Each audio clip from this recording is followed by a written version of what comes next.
대한민국 땅에서 그리 멀지 않은 곳에 찬란한 역사를 꽃피운 한 해상 왕국이 있었습니다.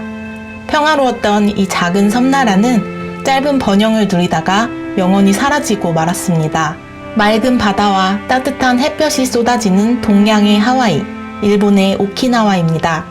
슬픈 역사를 간직한 나라, 오키나와가 잃어버린 옛 이름은 류큐 왕국입니다. 약 3만 년 전부터 사람이 살기 시작한 조그마한 섬, 13세기 전후에 이 섬은 북산, 중산, 남산이라는 세 나라로 분리되니 이 시대를 삼국시대 혹은 삼산시대라고 부릅니다. 1429년 중산국의 쇼하시 왕이 삼국을 통일하고 슈리성을 수도로 정합니다. 이때부터 본격적인 류큐 왕국의 역사가 시작됩니다. 류큐는 주변 나라들과 어떻게 지냈을까요? 류큐는 중국의 책봉국으로서 2년에 한 번 조공을 하고 그 대가로 중국과의 무역 독점권을 획득합니다. 중국에서 물건을 사서 조선과 일본, 동남아 국가들에 수출을 하거나 반대로 여러 나라의 물건을 수입해서 명나라에 수출하면서 해상 중개무역의 중심지가 되어 찬란한 전성기를 누렸습니다. 류큐와 친하게 지내던 조선은 류큐를 유구국 또는 류구국이라고 불렀습니다. 그리고 당시 전국시대의 혼란 속에서 싸우느라 바빴던 일본은 류큐에 관심이 없었습니다. 류큐 왕국은 지리적으로 일본보다는 대만에 더 가까이 위치하고 있는데요. 따뜻한 날씨 속에서 평화로운 일상을 누리던 류큐인들은 무력이나 국방력에는 별 관심이 없었습니다. 하지만 류큐의 황금기는 일본의 상황이 달라지면서 영향을 받아 무너지기 시작합니다. 1590년 일본을 통일한 도요토미 히데요시가 대륙 정벌에 눈을 돌리면서 조선을 침략하기 위해 일본 각지에 군역을 요구합니다. 현재 일본의 가고시마현은 당시 사스마로 불렸는데요. 도요토미가 사스마번에 군역 15,000명분을 요구합니다. 전쟁을 치른 직후라 군역을 댈 여력이 없었던 사스마번은 류큐 왕국에 군역 15,000명분을 요구합니다. 하지만 명나라, 조선과 친하게 지내던 류큐는 조선을 치기 위한 이런 요구를 거절합니다. 그리고 류큐는 명나라에 사신을 보내서 도요토미가 조선을 침략하려 한다고 보고합니다. 1593년 사스마번은 류큐 왕국에게 조선에 주둔한 일본군이 먹을 식량을 보내달라고 요구하지만 류큐 왕은 또다시 이를 묵살해버립니다. 자존심이 구겨질 대로 구겨진 사스마번은 이 무례한 류큐를 침략하겠다고 이를 갈게 됩니다. 이후 임진왜란에 패배한 일본에서는 도쿠가와 이에야스가 새 막부를 여는데요. 1609년 사스마번은 도쿠가와의 허락을 받고 류큐 왕국을 침공합니다. 전쟁 경험은커녕 오랫동안 평화 속에서 살아온 류큐는 사무라이 3,000명에게 너무도 손쉽게 짓밟히고 맙니다.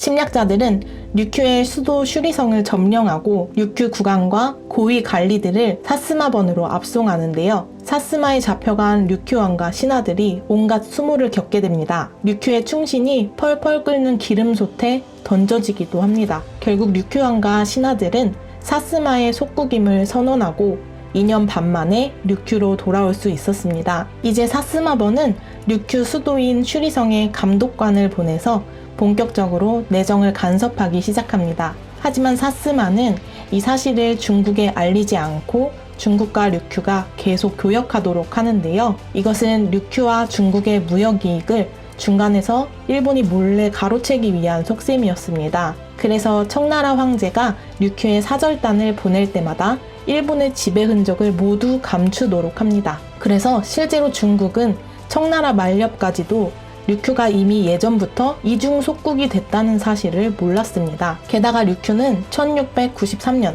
류큐 북부에 있는 5개의 섬을 사스마에 빼앗기고 맙니다. 그래서 현재 류큐 열도에 있는 북쪽 섬들이 가고시마현에 속해 있는 것입니다. 이렇게 류큐 왕국은 일본과 중국을 동시에 섬기게 됐지만 일본은 대외적으로 애매한 입장을 유지합니다. 그러던 1853년 시커먼 미국 군함 4척이 느닷없이 일본 도쿄 앞바다에 나타나 개항을 요구하는데요. 전통적으로 쇄국 정책을 취하던 일본의 에도 막부는 미군 함대의 위세에 눌려 항구를 열게 되고 1854년 미일 화친 조약을 맺게 됩니다. 이 과정에서 미국은 류큐의 항구도 개방하라고 요구하는데요. 중국의 눈치를 보면서 애매한 태도를 취하던 일본은 류큐는 아주 멀리 떨어진 독립국가이기 때문에 일본에게는 류큐 항구의 개방권이 없다고 둘러댑니다. 그러자 페리 제독은 흑선 함대를 몰고 직접 류큐로 갑니다. 결국 류큐는 페리 제독과 미류 화친 조약을 체결합니다.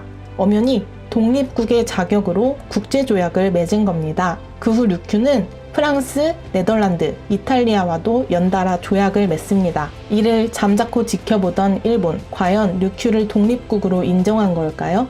물론 아니었습니다. 1872년 일본의 메이지 정부는 류큐 왕국을 일본의 류큐 번으로 편입시키고 류큐의 국왕을 일본 귀족과 같은 지위로 책봉합니다. 1875년 청나라와의 조공을 중단하라는 명을 받은 류큐 왕은 류큐의 운명이 정말 경각에 달렸음을 깨닫게 됩니다. 그래서 청나라에 3명의 밀사를 보내 도움을 요청하는데요. 나라의 운명을 짊어지고 청나라에 도착한 3명의 류큐 밀사들은 당시에 청나라 실세였던 이홍장을 찾아가서 류큐를 구해달라고 간절히 혈서까지 쓰지만 청나라는 이를 무시합니다. 일본은 뒤늦게 이 사실을 알고선 류큐를 아예 먹어버리겠다고 다짐합니다. 그래서 1879년 4월 4일은 류큐 왕국의 마지막 날이 되었습니다. 일본 정부는 500여 명의 병력을 류큐로 보내서 슈리성을 무력으로 점령했고 류큐 번을 폐지하여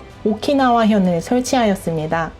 이로써 류큐는 일본에 완전히 통합되어 공식적으로 멸망하고 류큐인들은 이날부터 일본인으로 살아가게 됩니다. 이 소식이 멀리 퍼지다가 결국 미국 18대 대통령 율리시스 그랜트의 귀에까지 들어가는데요. 그랜트는 동북아시아의 모든 바닷길을 차지한 일본이 대륙까지 야망을 뻗칠 것이라는 한 수 앞을 내다봅니다. 그래서 그랜트는 청나라로 건너가 이용장을 설득합니다. 미국 그랜트의 제안은 류큐 3분안이었는데요. 류큐 북부는 일본이 관리하고 남부는 청나라가 관리하며 중부는 류큐 왕국을 부활시켜서 일본과 청나라가 함께 관리하라는 것이었는데요. 하지만 이용장은 망설였습니다. 류큐를 일본에 넘길 수는 없지만 그걸 막는 일이 힘에 부친다는 것이었죠. 그래서 그랜트는 도쿄에 가서 이토 히로부미를 만납니다. 그랜트가 류큐 3분안을 제시하자 일본은 이를 2분안으로 수정해서 제시하는데요. 중부와 북부는 일본이 지배하고 남부는 청나라가 지배하자는 것입니다. 본인들이 류큐의 3분의 2를 차지하겠다는 것이었죠. 1880년 청나라에 이 제안이 도착했지만 이용장은 도저히 서명할 수가 없었습니다. 동의하자니 본인 주장에 대한 명분이 사라지고 거부하자니 일본이 보복할까봐 두렵습니다. 그래서 이용창은 아무런 답변도 하지 않고 시간만 질질 끌어봅니다. 하지만 이렇게 침묵의 시간이 흐르자 이 제안은 결국 청나라의 묵시적인 승인으로 처리되어 버립니다. 이로써 류큐의 독립 기회는 날아가고 말았습니다. 오키나와인들은 일본 본토와 차별 대우를 받으며 열등한 존재, 식민지 취급을 받으며 살아가게 됩니다. 1945년 제2차 세계대전 태평양 전쟁 중에 일본과 미국이 맞붙게 되는데요. 최초로 일본 땅에서 전면전이 펼쳐지자 일본은 사활을 걸고 미국에 맞섭니다. 일본은 평소 식민지 취급을 하던 오키나와 땅에서 자신들의 총알바지로 오키나와 사람들을 내세웁니다. 오키나와의 청년들을 비롯하여 노인과 어린 학생들, 여성들까지 남김없이 전쟁에 내몰렸습니다. 가장 가혹한 것은 오키나와 주민들에게 내려진 집단 자살 명령이었는데요. 오키나와 땅의 가족들은 일본군의 강압에 의해 집단으로 목숨을 끊어야 했고 이를 행하지 않으면 수류탄을 맞아 집단 학살을 당했습니다. 3개월간의 오키나와 전투로 오키나와는 초토화가 되었는데요. 이 전쟁으로 전사한 미군은 약 1만 2천 명, 일본군 전사자는 약 6만 5천 명, 그리고 사망하거나 행방불명된 오키나와 주민의 수는 약 12만 명입니다. 일본군 사망자보다 학살당한 오키나와 주민의 수가 더 많았습니다. 그야말로 아비규환이 된 오키나와 섬. 일본군은 물불 가리지 않았는데요. 급기야 일본이 전투기에 폭탄을 싣고 적함에 부딪혀 자살하는 자폭 공격까지 쏟아붓자 일본은 일반적인 공격으로는 일본을 굴복시키기 어렵겠다고 판단합니다. 이 모든 전쟁을 끝내기 위해 결국 미국은 히로시마와 나가사키에 원자폭탄을 투하합니다. 8월 15일, 일본이 항복하면서 마침내 2차 대전이 끝나자 오키나와는 일본에서 분리되어 미군정의 지배를 받게 됩니다. 오키나와는 한국 전쟁과 베트남 전쟁 기간을 지나는 동안 미국의 중요한 군사기지로 쓰이게 되었고, 오키나와인들의 정체성 혼란은 더욱 짙어져만 갔습니다. 1972년 미국이 오키나와를 일본에 반환하면서 오키나와인들이 공식적인 일본 국민이 된 이후로 오늘날에 이르게 됩니다. 역사 총정리 시리즈로 보고 싶은 나라가 있다면 언제든 댓글로 신청해 주시기 바랍니다. 구독과 좋아요, 알림 설정은 영상 제작에 큰 힘이 됩니다. 감사합니다.